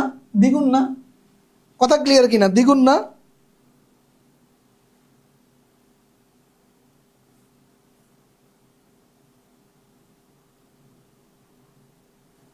সি, ওকে। এরপরে কি বলছে? অনুসিদ্ধান্ত আরেকটা হচ্ছে কি, বৃত্তের ব্যাস ভিন্ন অন্য কোনো যা এর মধ্যবিন্দু এবং কেন্দ্রের সংযোজক রেখাংশ ওই যা এর উপর লম্ব। খুব মনোযোগ দেন, কি বলছে? বৃত্তের ব্যাস ভিন্ন, ব্যাস ছাড়া অন্য যে কোনো যা যদি আঁকা হয়, অন্য যা যদি আঁকা হয় ওই জায়ের মধ্যবিন্দু, ওই জায়ের মধ্যবিন্দু ও কেন্দ্রের সংযোগ রেখাংশ জায়ের উপর লম্ব। খেয়াল করেন এই চিত্রটা আছে, আমি একটা চিত্র আঁকতেছি।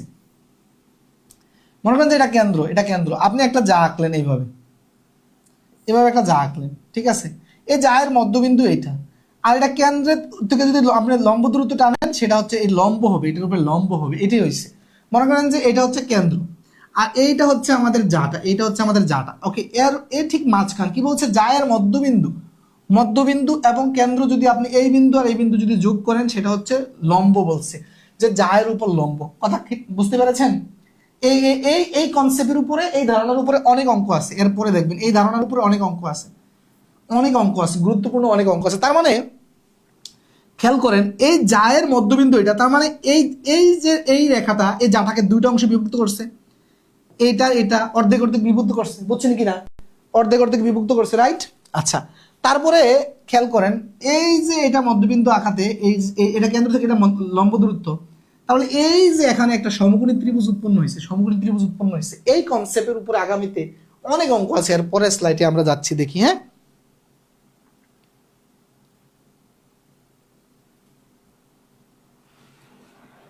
এই যে মনোযোগ দেন, অনুসিদ্ধান্ত কি বলছে? দুটি বৃত্ত পারস্পরিক বহিঃস্পর্শ করলে কেন্দ্রদ্বয়ের দূরত্ব বৃত্তদ্বয়ের ব্যাসার্ধের সমষ্টির সমান হবে। খুব মনোযোগ, অনুসিদ্ধান্তটা এটা তো মুখস্থ, আমি তো মুখস্থ করাবো না, এটা তো সাধারণত মুখস্থ করেন আপনারা, কিন্তু আমি মুখস্থ করাবো না। খেয়াল করেন কি বলছে, এটা বোঝার চেষ্টা করেন। দুটি বৃত্ত যদি পরস্পরকে বহিঃস্পর্শ করে, বহিঃস্পর্শ মানে কি খেয়াল করেন, এই যে একটা বৃত্ত আরেকটা বৃত্ত আঁকলাম, এটা কি বহিঃস্পর্শ করছে নাকি একটা বৃত্ততে আরেকটা ঢুকে গেছে, এটা হচ্ছে ছেদ করছে, তাহলে এটা হবে না। বহিঃস্পর্শ মানে হচ্ছে ঠিক এরকম যে এই যে মানে টাচ করবে এইটা এটা টাচ করবে। হ্যাঁ, যদি এরকম হয় তাহলে এটা মনে করেন যে এই দুটা কেন্দ্র, তাহলে এইটা মনে করেন যে এটা হচ্ছে 5, এই কেন্দ্রটা হচ্ছে 5, এই কেন্দ্রটা হচ্ছে 4, তার মানে এই দুটা কেন্দ্রের মধ্যে দূরত্ব মানে কি, এই টোটালটা না, এই টোটালটা না, তাহলে এই দুটা কেন্দ্রের মানে কি করতে হবে, ব্যাসার্ধ, এই যে এটা ব্যাসার্ধ এটা ব্যাসার্ধ, যদি ব্যাসার্ধ যোগ করেন তাহলে এই কেন্দ্র থেকে এই কেন্দ্রের দূরত্ব পেয়ে যাবো। খেয়াল করেন যে এই বৃত্তটা যেটা আর এই বৃত্তটা পরস্পর কি করছে, এই বিন্দুতে বহিঃস্পর্শ করেছে। খেয়াল করেন, এখন এটার ব্যাসার্ধ হচ্ছে 3, এটার ব্যাসার্ধ 5। আমি যদি বলা হয় যে এই দুটা বৃত্তের কেন্দ্রের দূরত্ব, এই যে দেখেন কেন্দ্রের দূরত্ব কত, কেন্দ্রের, তার মানে এটার কেন্দ্র এখানে, এটার কেন্দ্র এখানে, দূরত্ব কত, তার মানে এই দূরত্বটা মানে কি, এই টোটাল এটা না, তাহলে এইটা এতটুকু হচ্ছে, এতটুকু কত, এতটুকু 3 আর এতটুকু কত 5, তার মানে টোটালটা কত হয়, দুটা সমষ্টি না, এই দুটালটা সমষ্টি না 8 না, কথা বলছেন কিনা, টোটালটা সমষ্টি মানে 8 না।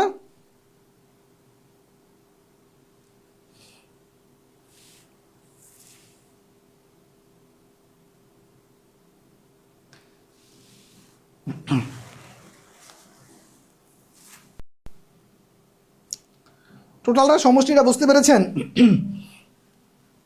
এরপরে আরেকটা আছে দেখেন, এই টাইপের একটু 16 নাম্বার কি বলছে, এই যে এটা থেকে সরাসরি প্রশ্ন আসছে, দেখেন প্রশ্ন আসছে, দুটি বৃত্ত পরস্পরকে বহিঃস্পর্শ করে এদের একটির ব্যাস 6 সেন্টিমিটার এবং অপরটির ব্যাসার্ধ 4 সেন্টিমিটার হলে এদের কেন্দ্রদ্বয়ের মধ্যবর্তী দূরত্ব কত। দেখেন এটা বাংলাদেশের সবচেয়ে গুরুত্বপূর্ণ চাকরি আমি যেটাকে বলি সেটা হচ্ছে এটা, যে বাংলাদেশ জুডিশিয়াল সার্ভিস।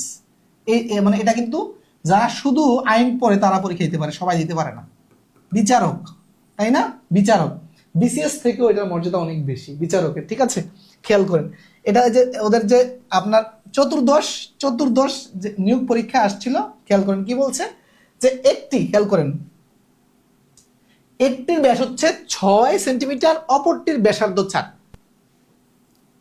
একটির ব্যাস 6 সেন্টিমিটার, খেয়াল করেন খুব মনোযোগ, কিন্তু এটা ব্যাস হচ্ছে 6 সেন্টিমিটার, আরেকটার ব্যাসার্ধ হচ্ছে 4। আচ্ছা, তার মানে এই যে প্রথমটা যে ব্যাস বলছে 6 সেন্টিমিটার, তার ব্যাসার্ধ কত, কেন্দ্র এখানে, তাহলে এইটা হচ্ছে 3 না। আচ্ছা, তাহলে আরেকটি বলছে ব্যাসার্ধ 4, তার মানে এটা তুলনামূলক বড়, মনে কি এরকম, ঠিক আছে? তাহলে এটা হচ্ছে মনে করেন যে 4, তাহলে এইটা হচ্ছে এটার কেন্দ্র, এটা হচ্ছে এটা কেন্দ্র, তো দূরত্বটা কত, 4 আর 3 আর 4 7 না, 3 আর 4 7 না।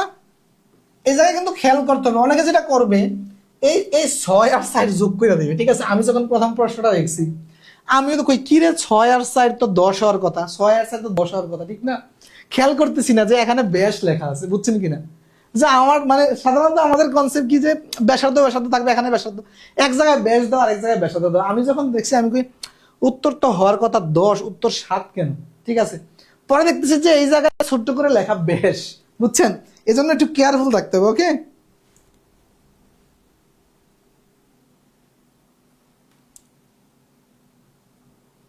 আচ্ছা, এখানে আসেন, এর পরের মানে ওইটা উল্টা কনসেপ্ট, দুটি বৃত্ত পরস্পরকে অন্তঃস্পর্শ করলে কেন্দ্রদ্বয়ের দূরত্ব বৃত্তদ্বয়ের ব্যাসার্ধের অন্তরের সমান, মানে বিয়োগফলের সমান। খেয়াল করেন আগেরটা বহিঃস্পর্শ করেছে, এটা অন্তঃস্পর্শ মানে কি ভিতর দিয়া। হ্যাঁ, তাহলে খেয়াল করেন একটা এই যে ছোটটার কেন্দ্র হচ্ছে এখানে, ছোটটার কেন্দ্র এখানে, আর বড়টার কেন্দ্র হচ্ছে এই জায়গায়, ওকে? তাহলে খেয়াল করেন এই যে তাহলে এটা কেন্দ্রের দূরত্বটা কত হবে, খেয়াল করেন, খুব মনোযোগ দেন। এই যে ছোটটার কেন্দ্র এখানে আর বড়টার কেন্দ্র এখানে, তাহলে এইটার কেন্দ্রদ্বয়ের পার্থক্য যদি বের করতে হয়, খেয়াল করেন এখান থেকে এই টোটাল কত, টোটালটা হচ্ছে এই টোটালটা হচ্ছে 5 না, এই যে বড়টা। আর এখান থেকে খেয়াল করেন, এই আমার কেন্দ্রদের পার্থক্য মানে এই এতটুক, এই যে এতটুক নিতে হবে, এত মনে করেন যে এই কেন্দ্রদের দূরত্ব মানে হচ্ছে এতটুকু নিতে হবে। ওকে, এখন দেখেন আমার এই টোটালটা হচ্ছে এই যে ব্যবধানটা, আপনি যদি এই 5 থেকে যদি এটা মাইনাস করে দেন, এই 3টা মাইনাস করে দেন, তাহলে কিন্তু এই দুইটা, এই যে দূরত্বটা কিন্তু আলটিমেট চলে আসতেছে। খুব মনোযোগ দেন, কেন মানে 2 কিন্তু পেয়ে যাবেন এখন তখন। বুঝছেন কিনা, এটা ফিল করতে পারছেন কিনা দেখেন তো। ব্যাসার্ধের অন্তরের সমান, তখন বিয়োগ করবেন 2। ওকে,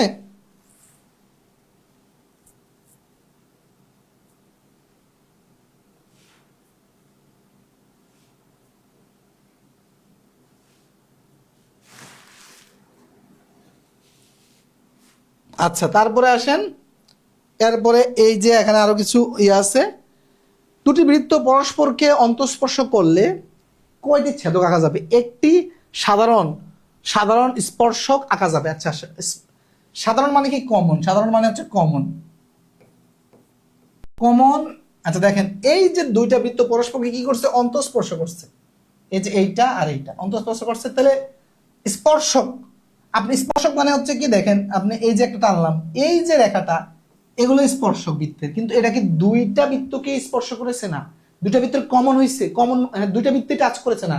তার মানে দুইটা বৃত্তে টাচ করে এমন স্পর্শক আঁকা যাবে একটা, যখন অন্তঃস্পর্শ করবে। প্রশ্নে আসে যে দুটি বৃত্ত যদি পরস্পরকে অন্তঃস্পর্শ করে, তাহলে কয়টি সাধারণ বা কমন স্পর্শক আঁকা যাবে? তাহলে কয়টি হবে?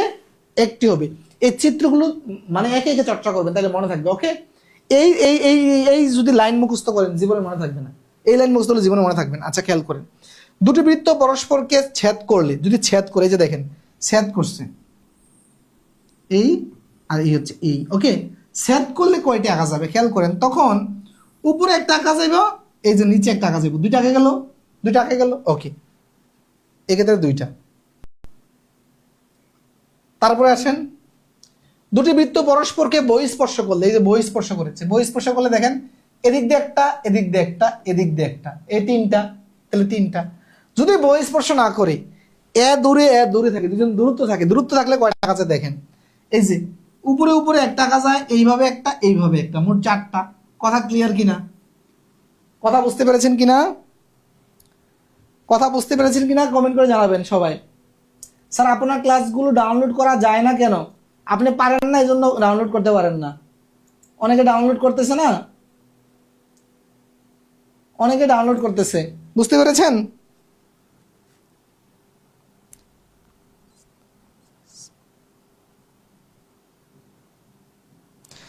সালে আহমেদ রবিন স্যার, আপনার ক্লাসগুলো দারুণ, বিশেষ পিছিয়ে দিয়েছে, তাও আপনার ক্লাসগুলো করি। ওকে, থ্যাংক ইউ।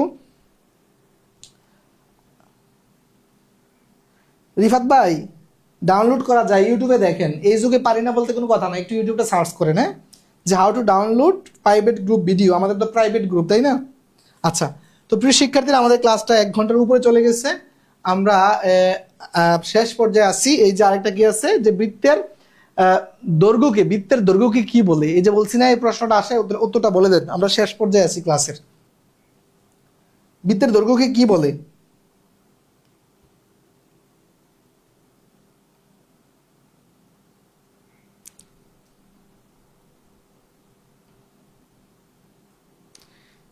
বৃত্তের দৈর্ঘ্যকে কি বলে? পরিধি বলে। পরিধি নাকি? অনেক না, সালে আহমেদ ভাই বলছে ডাউনলোড করা দরকার, কি ফিচার তো থাকেই, কিন্তু না তাও অনেকে ডাউনলোড করে রাখতে চায়, রাখুক, কিন্তু প্রচার করবেন না, প্রচার করলে আপনার গুনাহ হবে, হ্যাঁ, কারণ এটা আমানত। আচ্ছা, এতটুকু থাকলো, হ্যাঁ, আমরা এতটুকু আজকের ক্লাসে প্রায় 1 ঘন্টার উপর হয়ে গেছে আমাদের ক্লাসটি। পরবর্তীতে এটা আরেকটা ক্লাস হবে ইনশাল্লাহ। তো প্রিয় শিক্ষার্থীরা, আপনারা যারা নতুন ভর্তি হয়েছেন, আপনাদেরকে আমাদের কোর্সে স্বাগত, ভালোবাসা। আপনারা যেটা করবেন এখন, আমাদের রেকর্ড ক্লাসগুলো একেবারে ফিচারে ঢুকে লেকচার অনুযায়ী 1 থেকে সিরিয়ালে করবেন, নাম্বার 1। নাম্বার 2 হচ্ছে, এই ব্যাচে আমাদের আরও 8-10টা ক্লাস আমরা লাইভ ক্লাস নিব। আপনার যদি মনে চায়, আপনি আবার এই ব্যাচের লাইভ ক্লাসগুলো করতে পারেন। তারপরে আবার এই 8-10টা ক্লাস শেষ হইলে এর পর দিন থেকে ইনশাল্লাহ আমাদের নতুন ব্যাচ শুরু হবে। নতুন ব্যাচে আপনি আবার লাইভ ক্লাস করতে পারবেন। তো প্রিয় শিক্ষার্থীরা, সে পর্যন্ত সবাই ভালো থাকবেন, সুস্থ থাকবেন, নিয়মিত ক্লাসগুলো করতে থাকবেন এবং আপনার বন্ধু বান্ধব পরিচিত যারা রয়েছে তাদেরকে আমাদের কোর্স সম্পর্কে অবহিত করবেন। তো সবাই ভালো থাকবেন, হ্যাঁ, আল্লাহ হাফিজ।